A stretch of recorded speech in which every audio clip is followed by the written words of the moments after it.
Welcome back to Jason Tuitions. In today's class, we are continuing with our chemical reactions and equations. In the previous class, we stopped with redox reactions. Now today we will continue the chapter. Today we are going to study about the types of oxidation reactions. Types of oxidation process.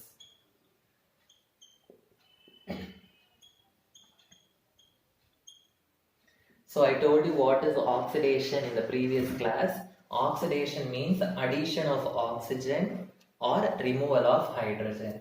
So in the types of oxidation, we will be studying mainly about corrosion and rancidity. First, let us study what is corrosion. Corrosion means the oxidation process. Corrosion is a type of oxidation process, but what is corrosion? Corrosion means the oxidation of the metals. The oxidation of metals is called as corrosion, or we can also write it as eating up of metals. Metals get corroded, so like that we can say. Okay, so corrosion means it is an oxidation process where the oxidation takes place in the metals, that is called as corrosion. Okay, it is also called as eating up of metals. So what are the conditions for corrosion? When this corrosion will take place? There are three conditions. First one, the corrosion will take place in the presence of moisture. Moisture means what? Water molecules in air. So the next one, it will take place in the presence of air. So air also must be present, moisture also must be present in order to for the corrosion to take place. Okay, in some cases, presence of acids also will bring about corrosion. So corrosion means oxidation of the metals or eating up of metals. It takes place in the presence of moisture and air, and in some cases it takes place in the presence of acids. Okay, so we need both moisture and air for corrosion. How we can prove that we need moisture and air for corrosion? We can prove this with the help of an activity. Okay, so for this activity I am taking 3 test tubes. Okay, so this is test tube A, this is test tube B, and the third one test tube C. I am naming that. Okay, so in all the 3 test tubes, what I am going to do is I am going to take an iron nail. I am going to take an iron nail in all the 3 test tubes.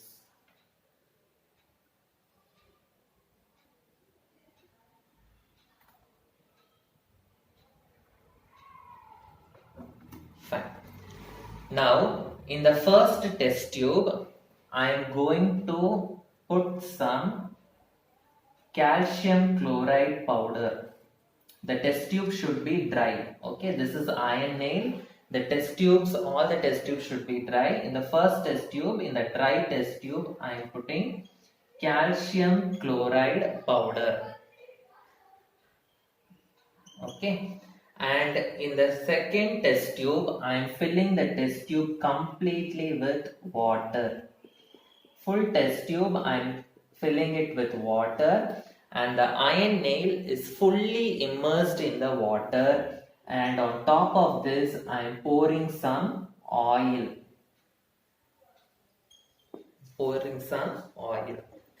In the third test tube, what I am going to do, only half of the amount I am going to fill it with water. Okay, such a way that half of the iron nail is immersed in the water and half of the iron nail is above the water. Now, in which case the corrosion will take place. See, this calcium chloride, it will absorb all the moisture. The calcium chloride, it absorbs all the moisture. So in this test tube, only air will be there, moisture will not be there, because all the moisture will be absorbed by this calcium chloride. So only air is present, moisture is not present. Here there will not be any corrosion. Okay. Now in this test tube, only water is present.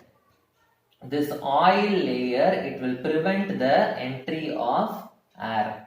Okay, so air cannot enter. Okay, so the presence of air is not here, only the presence of moisture, that is water, is present.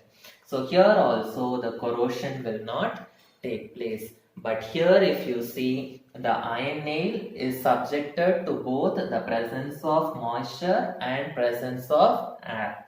So the iron nail is exposed to both moisture, that is water, and air. So in this case, the corrosion will take place. So what does this activity prove? This activity proves that we need both moisture and air for corrosion to take place.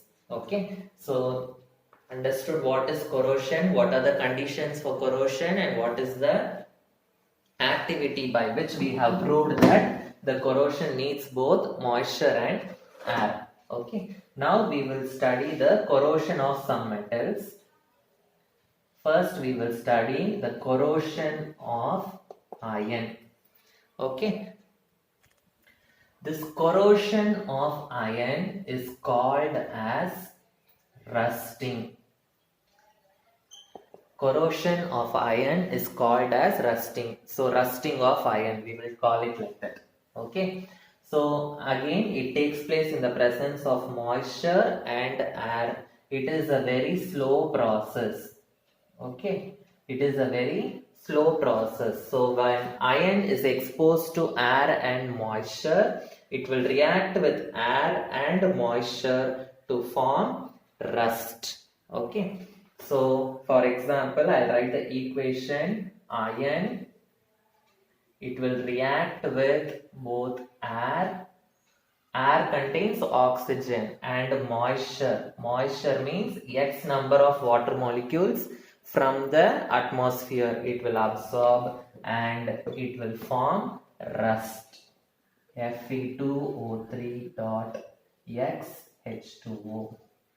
So this is the formula for rust. So you know this rust will be brown in color. Okay, it will be brown in color. So corrosion of iron is called rusting. This is the equation for rusting. What are the conditions?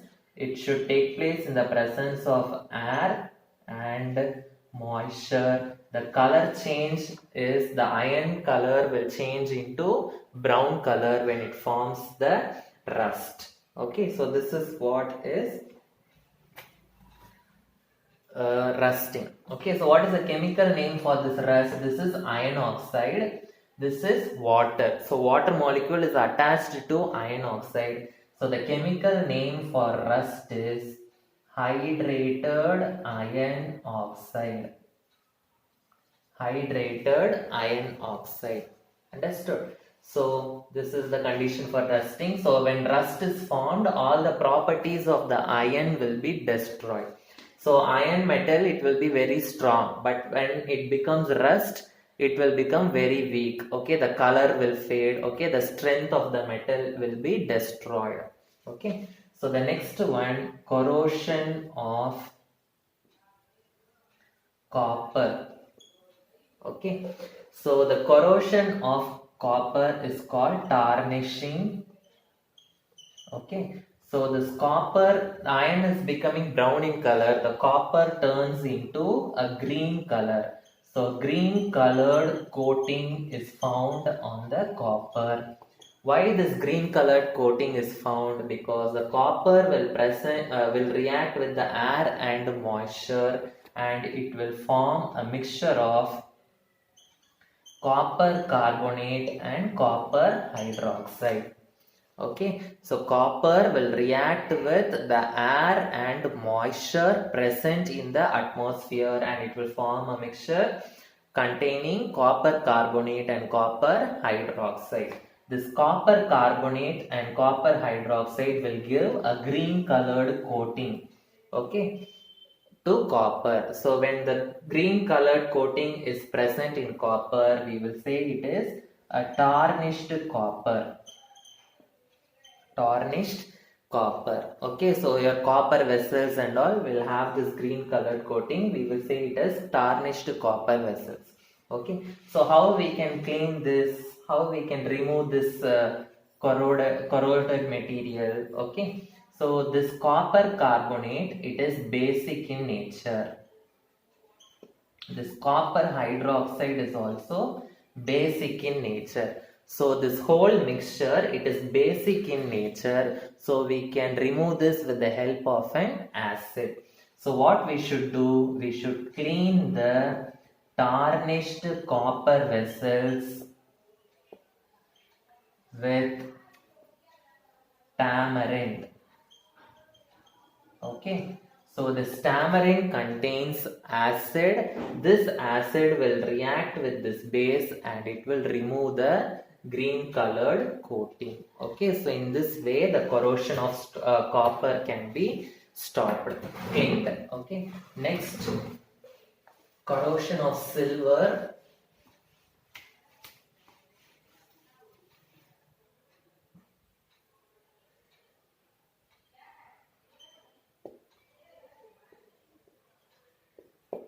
This silver will react with the air and moisture present in the atmosphere, and it forms silver sulfide. Silver sulfide. This silver sulfide is black in color. So that is why your silver jewels, okay, silver jewels or silver vessels will gradually become black in color because of the corrosion of silver. It is also a very slow process. Okay, so these are the some important corrosion process of some metals. So in this they will ask one question, why aluminium does not corrode easily. Why aluminium does not corrode easily. See, this, suppose if this is the aluminium metal. This is the aluminium metal. This aluminium metal is a very reactive metal. Reactive metal means it will react very easily. Okay. So this aluminium metal, it will react with the air and moisture present in the atmosphere, and it will form a layer of aluminium oxide. It will form a aluminium oxide layer. This aluminium oxide layer, it acts as a protective layer.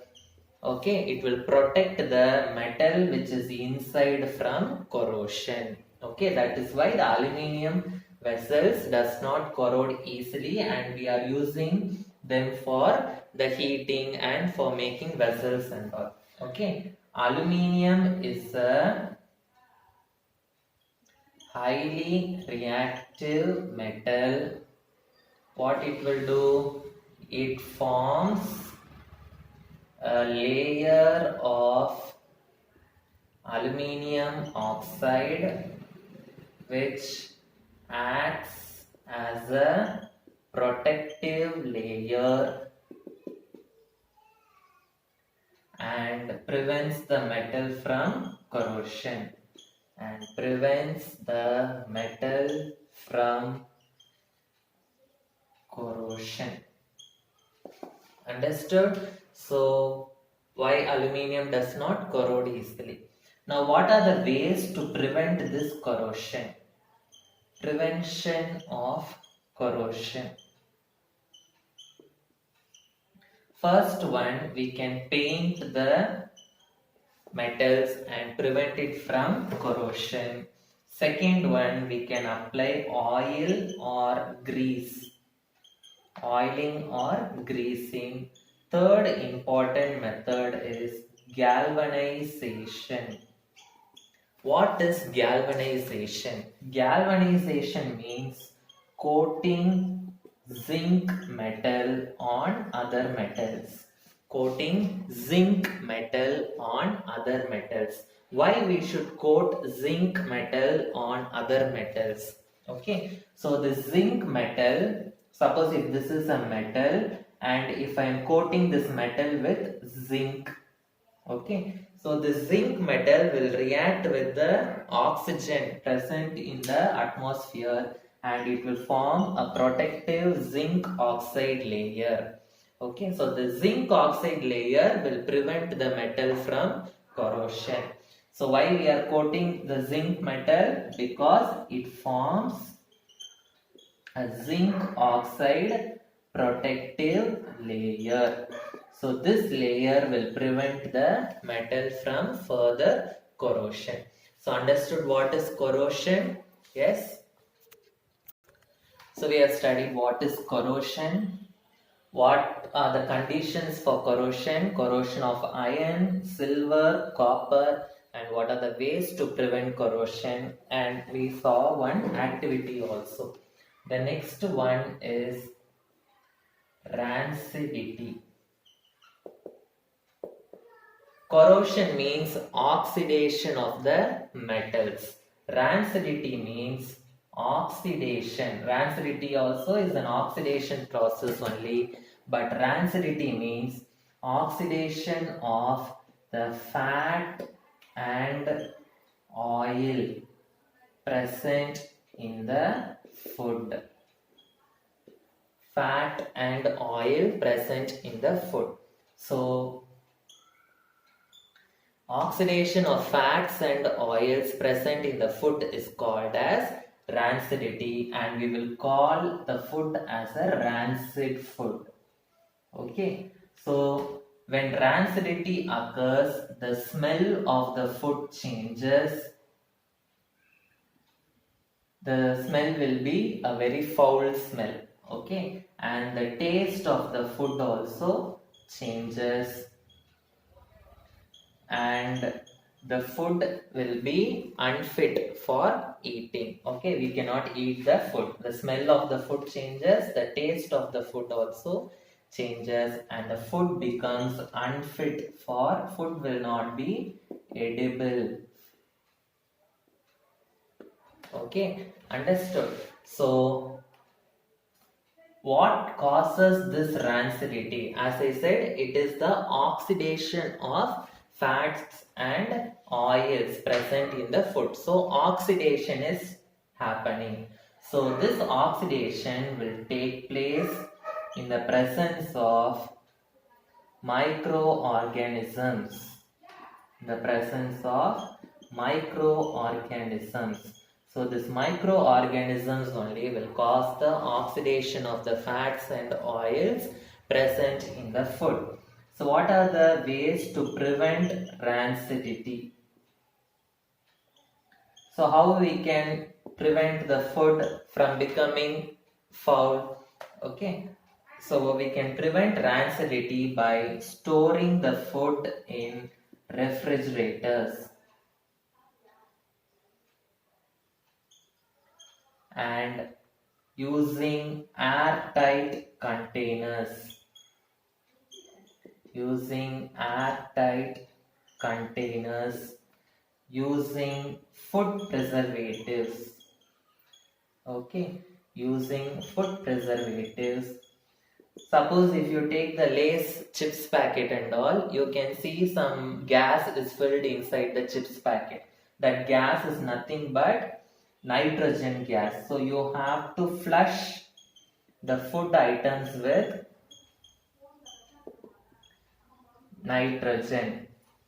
Flush the food items with nitrogen. So when you flush the food items with nitrogen gas, it prevents the oxidation of food. It prevents the oxidation of food. Okay, and the last one, you can add antioxidants to the food.